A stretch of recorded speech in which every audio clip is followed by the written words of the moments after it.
కీర్తనలు 21వ అధ్యాయం 5-6 వచనాలు. నిత్యము ఆశీర్వాదకారకుడుగా నుండునట్లు నీవతని నియమించి ఉన్నావు. నీ సన్నిధిని సంతోషముతో అతని నుల్లసింపజేసి ఉన్నావు.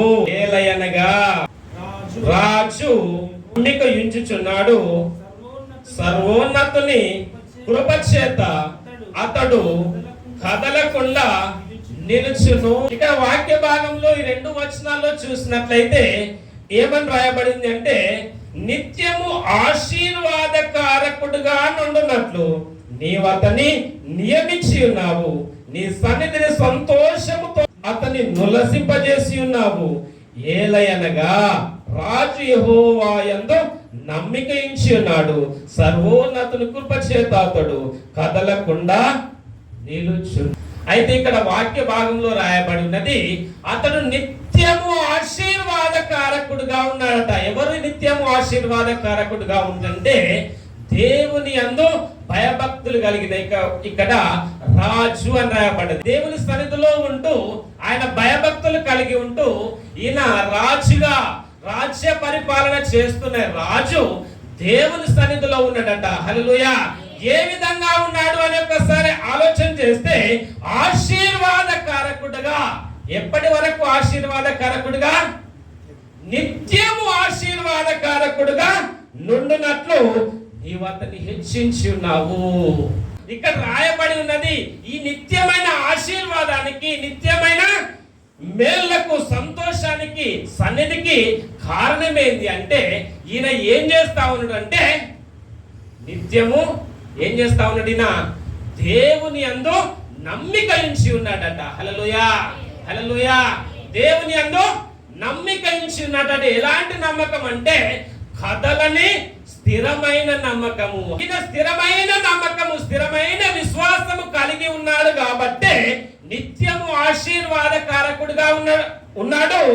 అదే విధంగా నీ సన్నిధిని సంతోషంతో ఉల్లసిస్తా ఉన్నాడట. సంతోషంతో ఉల్లసించడానికి, నిత్యము ఆశీర్వాదకారకంగా ఉండడానికి కారణం ఏంటి అంటే ఆయన దేవుని యందు స్థిరమైన విశ్వాసాన్ని కలిగి ఉన్నాడట. హల్లెలూయా.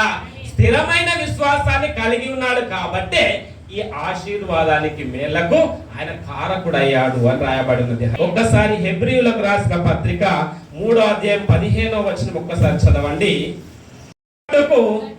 గట్టిగా చేపట్టిన ఎడల క్రీస్తులో పాలివారమై యుందుము.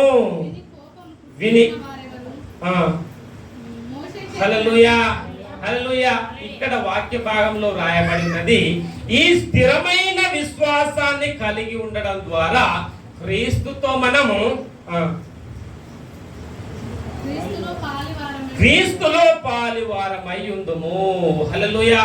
దేవుని యందు స్థిరమైన విశ్వాసము కలిగి ఉంటేనే క్రీస్తులో పాలివారమైతాము అని రాయబడి ఉన్నది. దేవుని యందు మనము స్థిరమైన కదలని విశ్వాసం కలిగి జీవించాలని బైబిల్ గ్రంథంలో దేవుడు వాక్య భాగం ద్వారా మాట్లాడుతూ ఉన్నాడు. హల్లెలూయా. కదలని స్థిరమైన విశ్వాసాన్ని కలిగి జీవించినట్లయితే మనము క్రీస్తులో పాలువారమైతా ఉన్నమాట.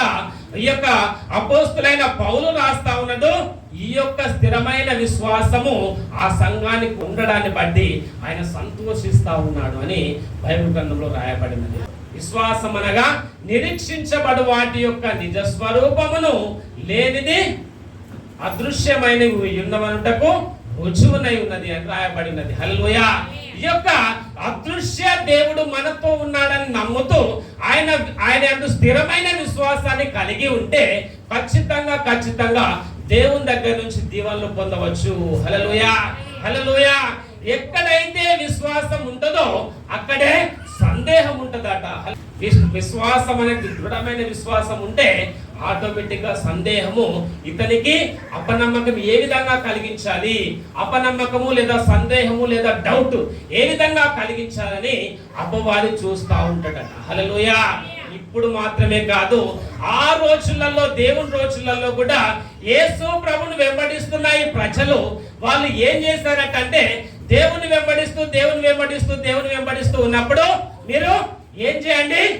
వెళ్ళి ఆ పడవ దాటి ఒడ్డుకు వెళ్ళే అంత లోపల నేను ప్రార్థన చేసుకొని వస్తా అన్నాడు యేసు ప్రభు. ముందు ఓడలో ముందుకు పంపేశాడు, నేను ప్రార్థన చేసుకొని వస్తా మీరు వెళ్ళండి అని ధోరణి పంపాడట. హల్లెలూయా.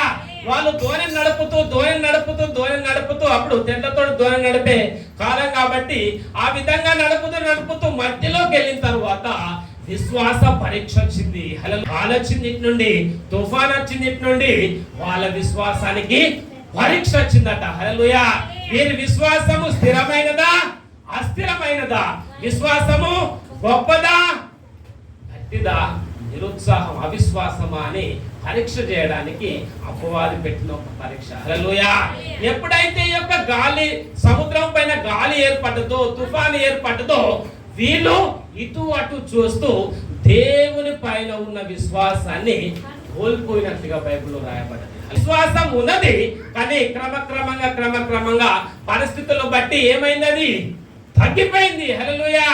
తగ్గిపోయిన తర్వాత యేసు ప్రభు అక్కడి నుండి మెట్ట మీద నుంచి చూస్తూ ప్రార్థనలో వీళ్ళను పరీక్ష చేస్తా ఉన్నాడట. ఇప్పుడు విశ్వాసం వీళ్ళు కోల్పోయిన పరిస్థితిని అతను ఎరిగిన తర్వాత, అతను నడుచుకుంటా వచ్చేసిన తర్వాత అది యేసు ప్రభువును కూడా గుర్తించలేని పరిస్థితిలో భయపడతా ఉన్నాడట. హల్లెలూయా.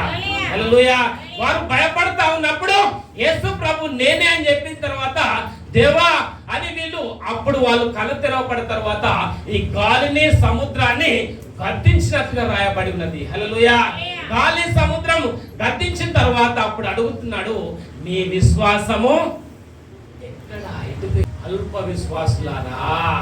అప్పుడు పేతురు, దేవా నువ్వే అయితే నేను నీ వద్దకు వస్తా అంటే ఆయన రావడానికి ముందుకు వచ్చిన తర్వాత మునిగిపోవడం స్టార్ట్ అయిందట. హల్లెలూయా.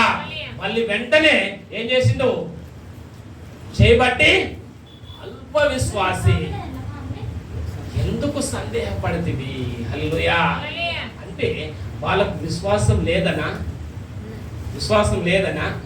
విశ్వాసం ఉన్నది, పరిస్థితులను బట్టి క్రమక్రమంగా తగ్గిపోవడం ద్వారా అల్ప విశ్వాసి అని దేవుడు సంబోధిస్తా ఉన్నాడట. హల్లెలూయా. అందుకే ఏమంటా ఉన్నాడు? ఆ అల్ప విశ్వాసం కాకుండా మీ విశ్వాసము క్రమక్రమంగా పెరిగి స్థిరమైన విశ్వాసాన్ని కలిగి ఉండాలి, గొప్పదైన విశ్వాసాన్ని కలిగి ఉండాలని దేవుడు సెలవిస్తా ఉన్నాడు. 8:23 ఒకసారి చదవండి. నశించిపోచున్నాము, మమ్మను రక్షించుమని చెప్పి ఆయనను లేపిరి. అందుకు ఆయన, అల్ప విశ్వాసులారా ఎందుకు భయపడుచున్నారు? వారితో చెప్పి లేచి గాలిని సముద్రమును గద్దింపగా మిక్కిలి నిమ్మలమాయను. ఇక్కడ ఒక భాగంలో యేసు ప్రభు శిష్యులతో ప్రయాణం చేస్తున్నప్పుడు గాలి సముద్రము పొంగినప్పుడు వారి అల్ప విశ్వాసాన్ని బట్టి గద్దించినట్లుగా వ్రాయబడినది. అప్పుడు వాళ్ళు తేరుకొని అప్పుడు వారి విశ్వాసాన్ని పురుకొల్పుకున్నట్లుగా వ్రాయబడ్డది. హల్లెలూయా. ఇంకొక సందర్భం ఏర్పడ్డది. మూర్ఛవారి గల వ్యక్తిని ఆయన దగ్గరికి తీసుకొచ్చినప్పుడు యేసు ప్రభు కొండ మీదకి వెళ్ళాడు, శిష్యులు ఆయన దగ్గర ఉన్నారు. వీళ్ళందరూ ఏమంటా ఉన్నారంటే, వారి తండ్రి నా కుమారునికి ఒక పరిస్థితి సంభవించింది, మీరు ఇతన్ని స్వస్థపరచండి అంటే వారు స్వస్థపరచలేకపోయారంట. హల్లెలూయా. యేసు ప్రభు వచ్చిన తర్వాత ఆ పరిస్థితిని గ్రహించి అప్పుడు అంటా ఉన్నాడు, ఆ యొక్క మూర్ఛ వ్యాధి గల వ్యక్తి యొక్క అతనికి కలిగి ఉన్న అపవాదిని గద్దించడం జరిగింది. ఆ భాగంలో చదివితే అర్థమవుతుంది. అప్పుడు అపవాది వెళ్ళిపోయిన తర్వాత వాళ్ళు పక్కకెళ్ళి మాట్లాడుతా ఉన్నారు, ఇది ఎందుచేత మాకు చేయలేకపోయినాం ప్రభువా. హల్లెలూయా. అప్పుడు అంటా ఉన్నారు, మన యొక్క అల్ప విశ్వాసము చేతనే. మీకు ఆవగింజంత విశ్వాసం ఉండిన ఎడల ఈ కొండను చూచి నీవు పొమ్మనగానే అది పోవును. హల్లెలూయా. హల్లెలూయా. అంటే ఆవగింజ కంటే తక్కువైన విశ్వాసాన్ని కలిగి ఉన్నారట. అల్ప విశ్వాసాన్ని బట్టి దేవుడు గద్దించినట్లుగా బైబిల్లో రాయబడినది. ఇంకొక భాగంలో చూస్తే అక్కడ అవిశ్వాసము ద్వారా దేవుని కార్యాన్ని చేయలేకపోయినట్లుగా బైబిల్లో రాయబడ్డది. హల్లెలూయా. ఆయన అక్కడ ఉన్న పరిస్థితుల్లో ఉన్న బట్టి ఈ దేవుడు ఈ అద్భుతాలు చేయగలుగుతాడా, ఈయన పుట్టిన వడ్లవాణి కుమారుడే కదా అని వీళ్ళు అల్ప విశ్వాసం, అవిశ్వాసం వల్ల అతడు దేవుని కార్యాలు చేయడానికి కూడా దేవుడు చేయలేకపోయినట్టుగా బైబిల్లో రాయబడినది. ఇంకొక భాగంలో రాయబడినది, ఒక శతాధిపతి దేవుని దగ్గరికి వచ్చాడట. లూకా సువార్త 7వ అధ్యాయం 9వ వచనం. శతాధిపతి ప్రియుడైన దాసుడు ఒకడు రోగి సావసిద్ధమై ఉండను. శతాధిపతి యేసును గూర్చి విని స్వస్థపరచవలనని ఆయన వేడుకొనుటకు యూదుల పెద్దలను ఆయన యొద్దకు పంపెను. వారు యేసు వద్దకు వచ్చి ఆశ్చర్యపడి తన వెంట వచ్చుచున్న జన సమూహము వైపు తిరిగి, ఇశ్రాయేలులోనైనను ఇంత గొప్ప విశ్వాసము నేను చూడలేదు. అతని విశ్వాసము చూడండి, దేవుని యొక్క మాట ద్వారా జరుగుతుంది అని గొప్ప విశ్వాసాన్ని కలగడం ద్వారా ఆటోమేటిక్ గా అద్భుతం జరిగినట్లుగా రాయబడినది. హల్లెలూయా. యేసు ప్రభు దగ్గరికి వచ్చిన వాళ్ళందరూ, దేవా నాకు చూపు కావాలి అంటే ఆయన ఏమంటా ఉన్నాడంటే, నేను ఇది చేయగలుగుతాను నమ్ముచున్నావా? హల్లెలూయా. ఏమంటా ఉన్నాడు? యేసు ప్రభు దగ్గరికి వచ్చిన ప్రతి ఒక్కరిని నేను ఇది చేయగలనని నీవు నమ్ముచున్నావా అని చెప్పిన ప్రతి మాటకు నమ్ముచున్నాను ప్రభు అంటే నీ నమ్మిక చొప్పునది కలుగును గాక. హల్లెలూయా. అంటే నీ విశ్వాసాన్ని బట్టి అద్భుతం జరుగును గాక అన్న వెంటనే వారు చూపు గల వారు చూపు లేని వారు చూపు పొందినట్లుగా భాగాల్లో చూసినట్లయితే పక్షవాయు గల వారిని ఒక తీసుకుని వచ్చినప్పుడు వారు స్వస్థపరచబడ్డట్టుగా రాయబడినది. హల్లెలూయా. అంటే వారు అద్భుతాలు పొందే విశ్వాసాన్ని కలిగి ఉన్నారు. హల్లెలూయా. అలాంటి గొప్ప విశ్వాసం ద్వారా అద్భుతాలు చేశారు. యేసు ప్రభు వెంట నడిచిన శిష్యులే అల్ప విశ్వాసం ద్వారా అద్భుతాలు చేయలేకపోయారు. కాబట్టి అందుకే లూకా సువార్త 17వ అధ్యాయం 5వ వచనం ఒక్కసారి చదవండి. అపోస్తలులు మా విశ్వాసము వృద్ధి పొందించమని ప్రభువుతో చెప్పగా, ప్రభువు మీరు ఆవగింజంత విశ్వాసము కలిగి చూసి నీ వేళ్లతో కూడా సముద్రంలో చెప్పినప్పుడు అది మీకు లోబడును. అక్కడ వారి అవిశ్వాసాన్ని బట్టి వారు ఏం చేస్తా ఉందంటే, దేవుని దగ్గరికి వచ్చి, దేవా మేము ఈ విధంగా ఉన్నాం ప్రభువా, మా విశ్వాసాన్ని వృద్ధి పొందించుము అని దేవుణ్ణి వేడుకుంటా ఉంది కదా. హల్లెలూయా. ఇంత మీకు విశ్వాసం వృద్ధి పొందించమని ఎందుకు అడుగుతున్నారు? ఒక్క ఆవగింజంత విశ్వాసం ఉంటే ఈ కమ్మలి చెట్టు నీవు వేలతో పెకిలించబడి సముద్రంలో నాటబడమంటే అది పోతుంది అని దేవుడు సెలవిస్తా ఉన్నాడు. హల్లెలూయా. కాబట్టి వాళ్ళేమో దేవుని సన్నిధిలో, దేవా నాకు విశ్వాసం కావాలి, మాకు విశ్వాసాన్ని వృద్ధి పొందించండి అని వేడుకున్నట్టుగా బైబిల్లో రాయబడ్డది. హల్లెలూయా. కాబట్టి దేవుడు మనతో మాట్లాడుతున్న మాట ఏంటంటే, ఖచ్చితంగా మన విశ్వాసము అల్ప విశ్వాసంగా, అవిశ్వాసంగా కాకుండా స్థిరమైన విశ్వాసాన్ని కలిగి ఉన్నట్లయితే ఖచ్చితంగా నిత్యమైన మేళ్లను, నిత్యమైన ఆశీర్వాదాలు, నిత్యమైన సంతోషాన్ని మనం అనుభవించగలుగుతాము. హల్లెలూయా.